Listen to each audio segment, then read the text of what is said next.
Folks, welcome back to DSP versus the Internet, episode 87. For the next hour, we'll be watching randomized videos from this standard submissions playlist. Let's see how it goes.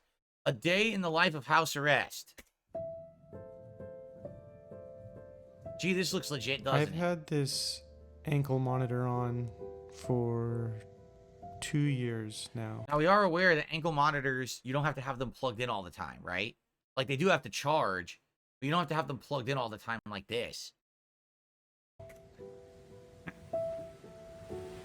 This is what an average day for me looks like on house arrest. So, you basically can do anything you want in your house. Like, literally, this guy could have my life. He could be a streamer, and he could be doing this, you know, full time. The only difference is he can never leave the house, so I guess you have to order everything. But outside of that, it's not that much different from my life.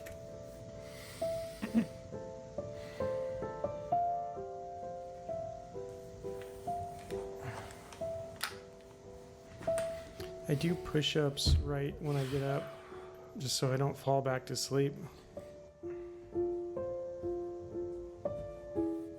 It's very fake. Always make the bed right away. What are you doing? Wim Hof breathing exercises. Breathing exercises? I turned the shower all the way cold for the last 2 minutes. Why? What does this have to do with being on house arrest?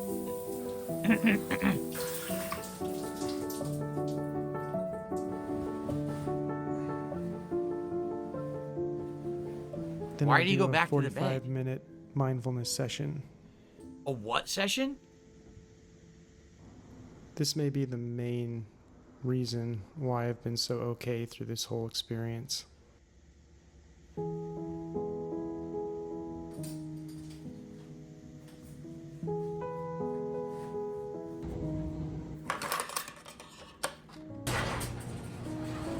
Wait, he's under house arrest. He can't go outside. Where's he going? What's he doing? What the hell? My parole He's officer under house asked me arrest. why I don't get a car. What is going on? It's the only time I get to be outside. Huh? Oh, yes, Eva Cowboy fan, you can DM me on Twitter. Sure. Or shoot me an email, but Twitter works. I don't understand what's going on. If he's under house arrest, how is he able to go outside of his house and ride across town on a bike? He's allowed to go to work? For me, this job is the real prison.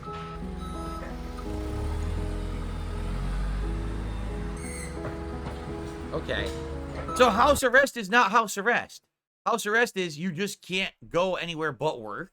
I mean, so it's not house arrest then. He left the house.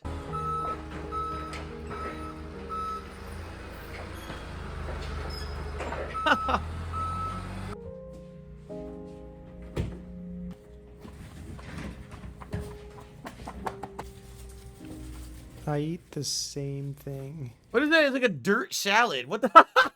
Look at that.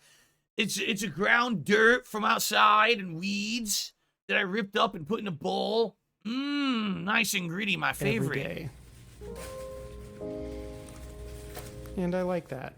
That looks disgusting. I got a worm. Yummy, I got a little bonus.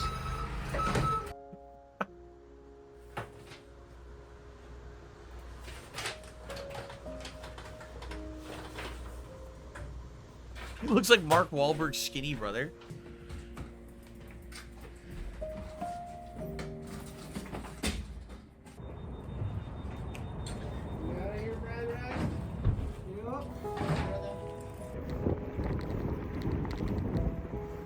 Needless to say, on my way home, I can't stop or deviate at all from my established route.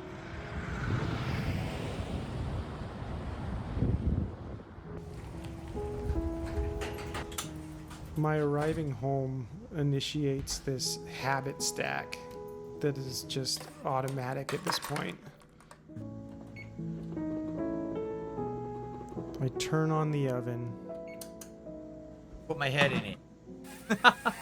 put the fish in the pan, There's 2 different kinds of fish for himself. and Interesting. then while the oven preheats, I start my exercise routine without hesitating.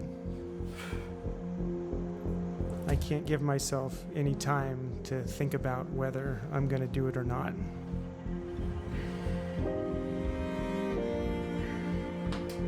Fish in the oven while I shower. Another shower.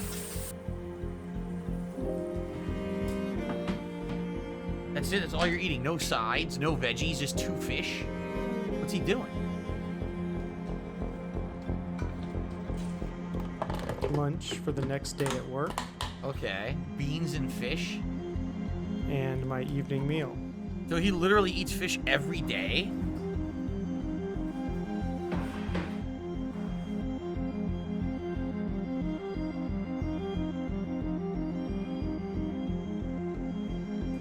Once I'm done eating, I'll check my emails or work on YouTube or whatever other tasks I need to get done. Then I'll spend an hour or so working out something on the guitar. No, so seriously, like, what else would he, if he wasn't under house arrest, what else would he possibly be doing? Go to the mall? Go to the movies? Go out to dinner? It's not like he's not allowed to do things. He just has to do them in his house, right? He could still do 90% of the stuff he probably wants to do. Just do them at home. Especially today. Everything's available at home now, right? So I don't know what the big deal is.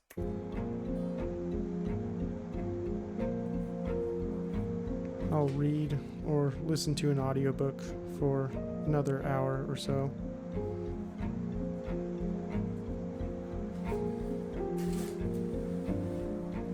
Then I close the night out with one more 45-minute mindfulness session. What is going on with this guy? He's doing so much meditation or whatever. Good Lord.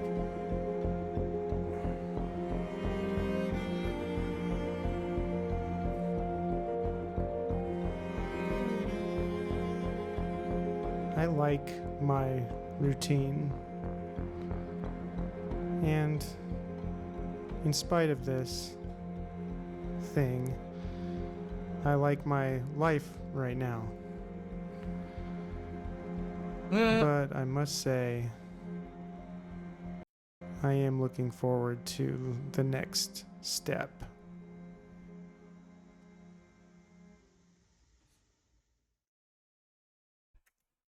That's it? So do you think that was real or was that staged? 1 million views.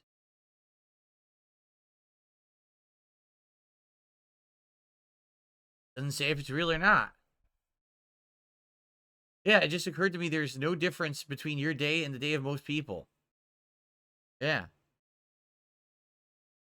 I mean, if anything, it just sounds like his life is really boring and was anyway.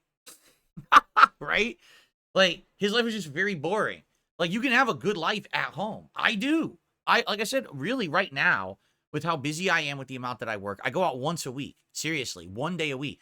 Now, in November, I'm looking to maybe go have 2 days a week for a couple of to do stuff. But you can do everything at home now. Everything you need. Either be delivered or you can go get it quick. You know what I mean? Like, his crime is talking in a very boring voice and being a very boring person. And that's why he's under house arrest. I don't know. That was really weird, right? Okay. All right. Let's see. What's next? We gotta keep going. I'm getting distracted here. Yo, what's up? Your boy KSI. Welcome to a video. You guys are just on a hating rampage. Cool, let's do it. Say, haha, hilarious. You guys are bugging. Oh man. Playing this KSI for has been a ants. Fucking long day, man. Sorry, is that supposed to be K? He's gonna bust out laughing as soon as he sees the Prime Ball, but anyway, whatever. Excuse me for promoting my own business. What a dunce. He put his Prime energy drink in his music video. What the hell? I can't. I'm sorry. I don't know why I watch this. I don't care about this guy. I don't care about his stupid music. I don't care about his stupid Prime, his stupid fucking lunch leaves. He can shove them all up his fucking stupid ass. All right, next video.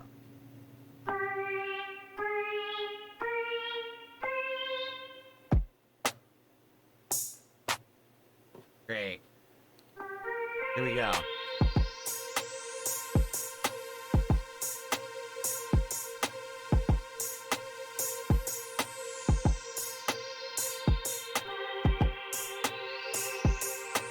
So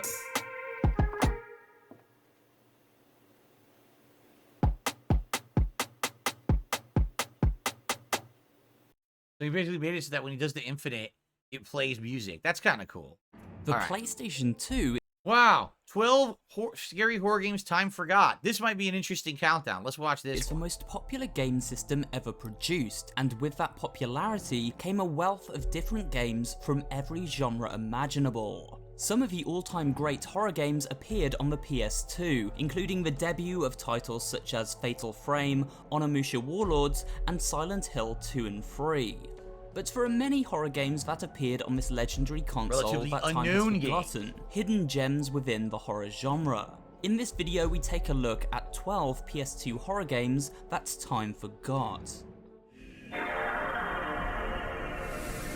Let's see. What did time forget? Haunting Ground? Haunting Ground was Oh. released for the PS2. I know about this one only because I actually saw a video essay on this game. I was actually interested in some like obscure horror games, and so I watched a whole video essay on this one, and I know what it's about. So in 2005. We play as a teenager called Fiona, who after being involved in a car accident, mysteriously awakens in a castle dungeon. Fiona eventually manages to break free of her prison and befriends a dog called Huey. Huey? So you're Huey? wow. This is a survival horror game produced by Capcom, the studio behind hit horror classics such as Resident Evil. And while Haunting Ground didn't live up to the high expectations set by its predecessors, it did manage to find a cult following thanks to its unique gameplay. Rather than fight enemies head on, Fiona must use stealth to avoid them. When she does engage, in a lot of ways, this game was the first survival horror game where you don't fight the enemies. Like today, these are very prevalent. The enemy's coming after you, and you have to hide or you have to do something to distract it and survive. This was like revolutionary at the time. It was all like Resident Evil, Silent Hill, where you're always fighting.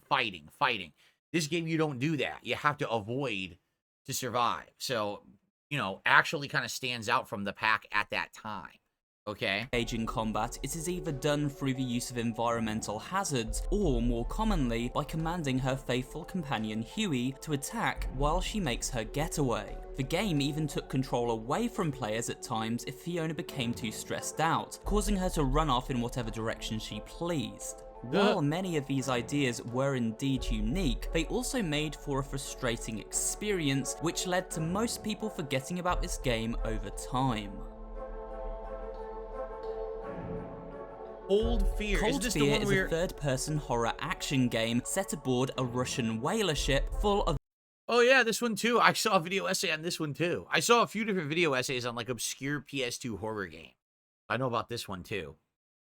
If a Cowboy fan, just let me know which works best for you. I feel most comfortable discussing while both parties are active. Oh, we're probably never going to do that. Do you know, if a Cowboy fan, I'm so busy. I almost never have an active conversation that's back and forth with anyone besides my streams. if it's like DMs or email or whatever, I get back to you when I can. Sometimes it's like middle of the night before I'm going to sleep. I'm so busy, you know.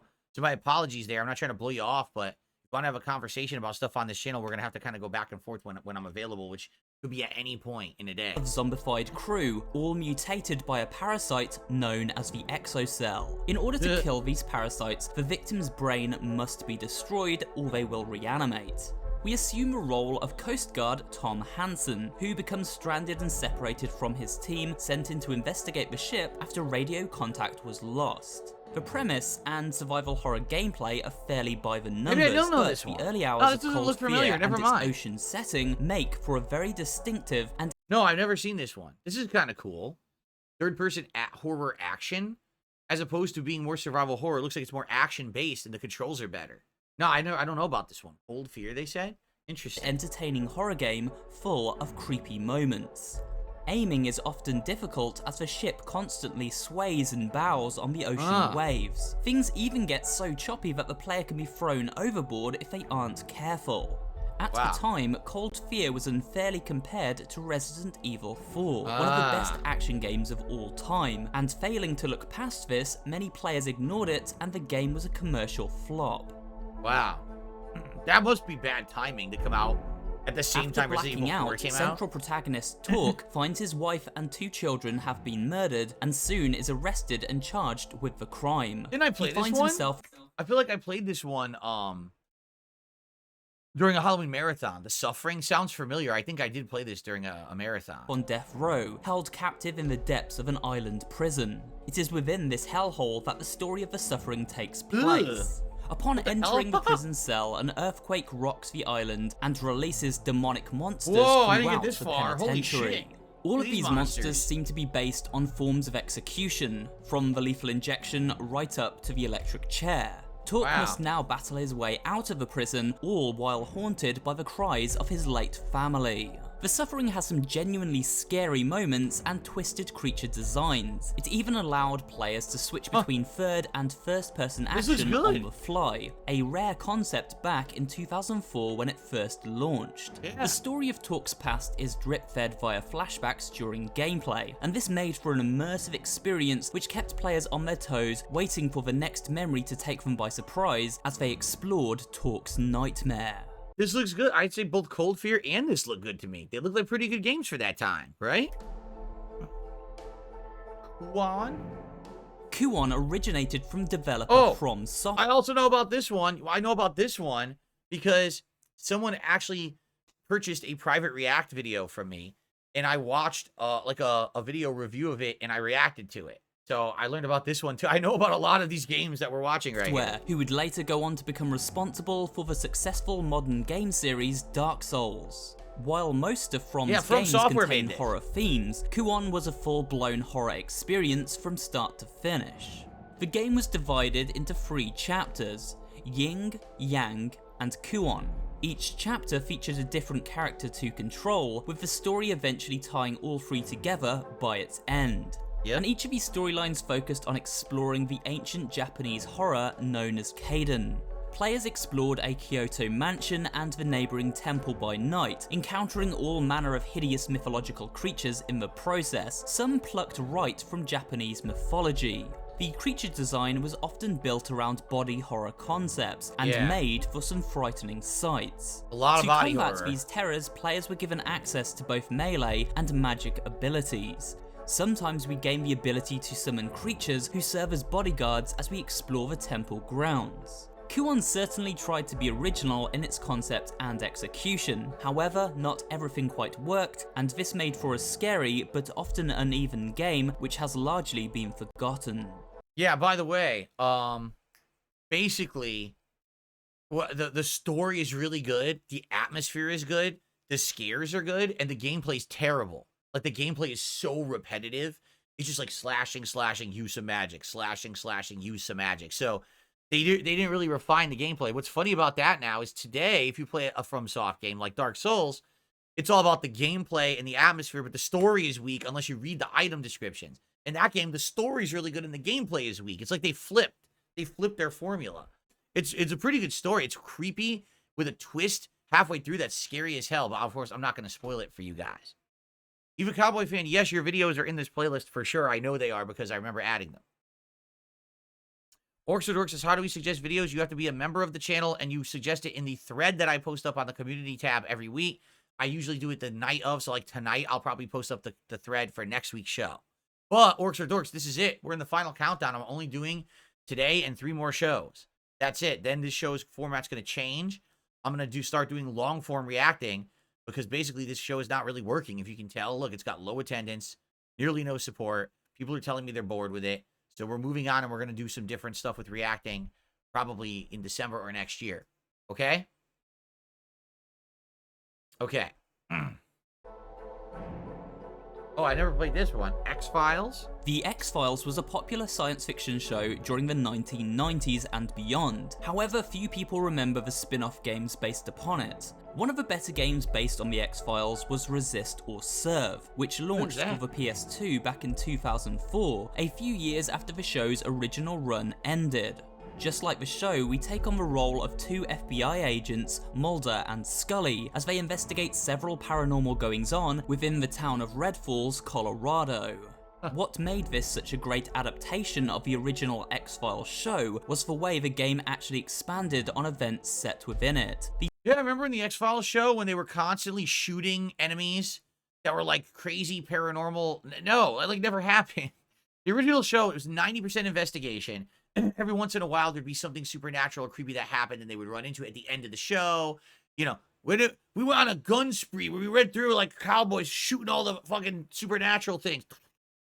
That never happened. The timeline of the game is divided into 3 chapters, which take place between the 2nd and 3rd episode of the 7th season. It also featured the voices of the original cast. Oh, really? And the people of Red Falls believe that Mandy and Caitlin Winslow are using black that's magic cool. They got them. What?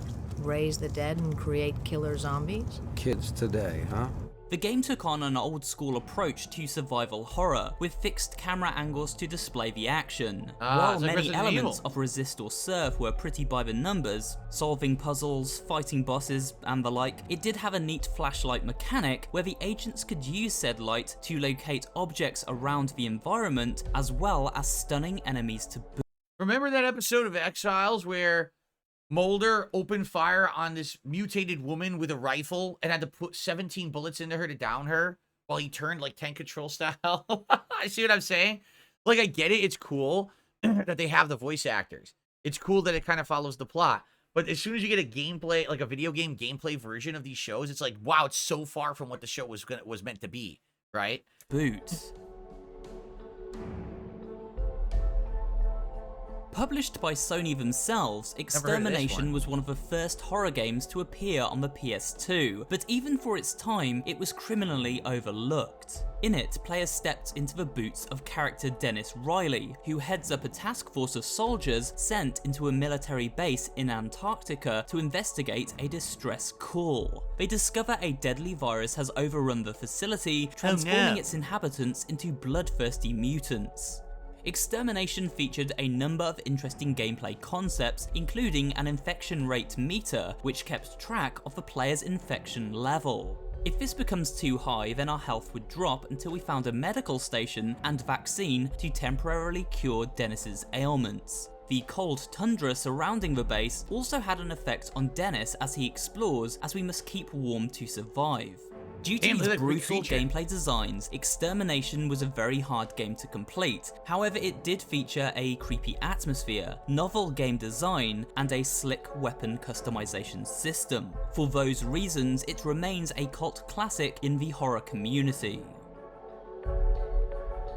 Forbidden Siren. I haven't heard of any of these. One of the scariest games available for the PlayStation 2, Forbidden Siren was a creation from the mind of original Silent Hill director Keiichiro Toyama. Really? Siren is a stealth horror game where we take control of I know Siren, but I didn't know it was called Forbidden Siren originally. Okay. Different characters as they explore the haunted village of Hanuda, Japan. What separated Siren from other paranormal survival horror games of its time was the sight ability given to the player. By using this sight power, we can jack into the minds of nearby enemies to see where they are on the map in relation to our own character and the direction they are looking.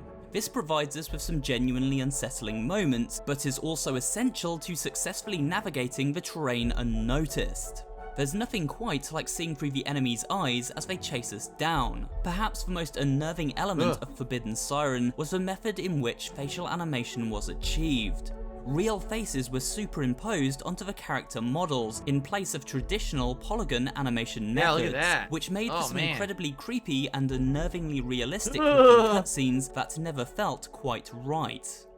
Wow. Oh yeah, Lady Christmas says yes. That was the PAL format name. It was Siren everywhere else, but in like Europe it was Forbidden Siren. I wonder why they had to change it there. Huh? No wonder I didn't know. But that looks pretty interesting. A lot of these games are interesting. Another horror game from Sony, Ghost Hunter was a surprisingly advanced game for its day, featuring state-of-the-art visuals and high-end production values. It wasn't as scary as some of the other games on this rundown, but then again it wasn't really meant to be, taking a far more light-hearted approach to its over-the-top story of a detective who inadvertently releases a lab full of imprisoned ghouls while investigating a murder case with his partner. It is now up to the detective to hunt down and recapture all of these wandering spirits. What a big dummy. He does this by traveling to several different ghost realms and blasting the malicious spirits into submission with a variety of weapons, before throwing out a capture grenade to trap them. It was kind of like the ghost hunting equivalent of Pokemon. Ah!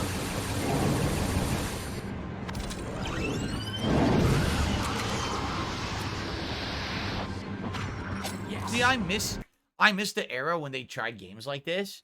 That's why, what is that one coming out in November? The one with all the demons, you jump from body to body and you get abilities and you're fighting different demons with these abilities.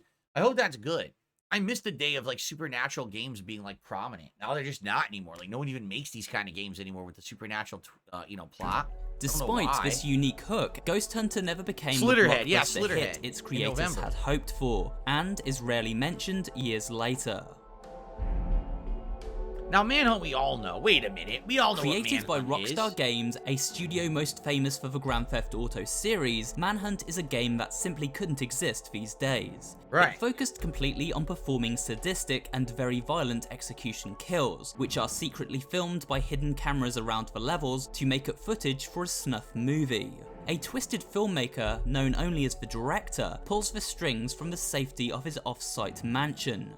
We take on the role of death row inmate James Earl Cash, who after being sedated wakes up in a random city full to the brim with the most violent and dangerous gangs known to man.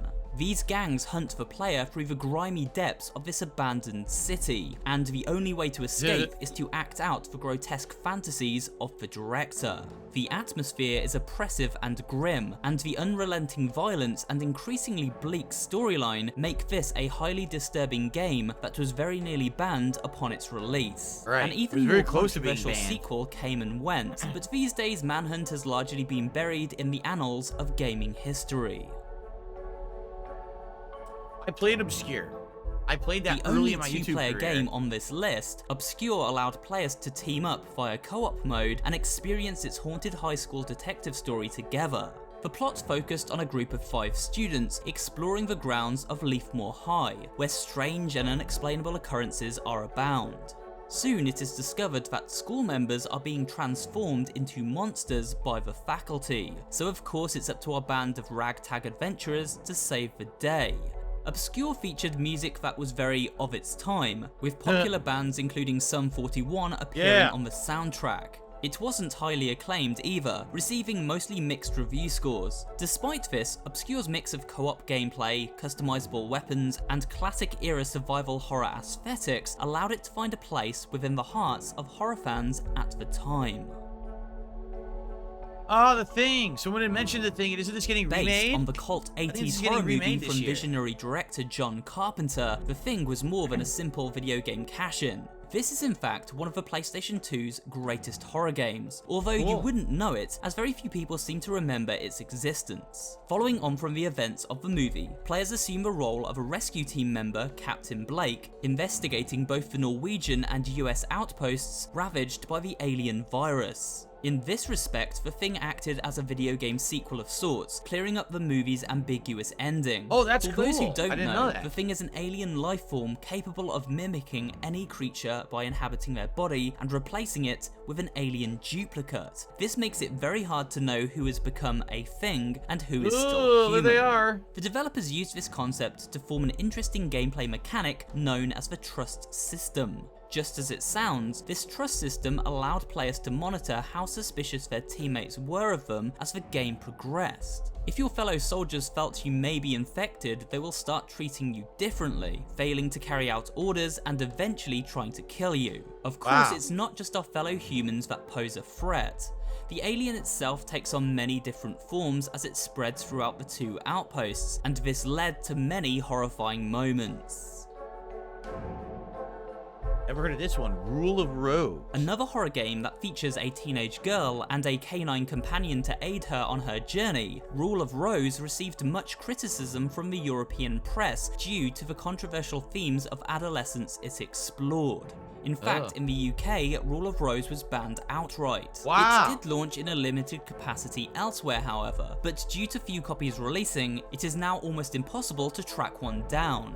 The game was heavily inspired by both Silent Hill and dark fairy tales and folklore. It was set in England during the year 1930 and featured a 19-year-old named Jennifer who becomes trapped in an alternate dimension ruled by cruel and vicious young girls. It is now up to Jennifer to appease this hierarchy known as the Red Crayon Aristocrats by offering up sacrifices. Of course, eventually it is Jennifer that ends up next in line to be sacrificed, and events continue to become darker from there.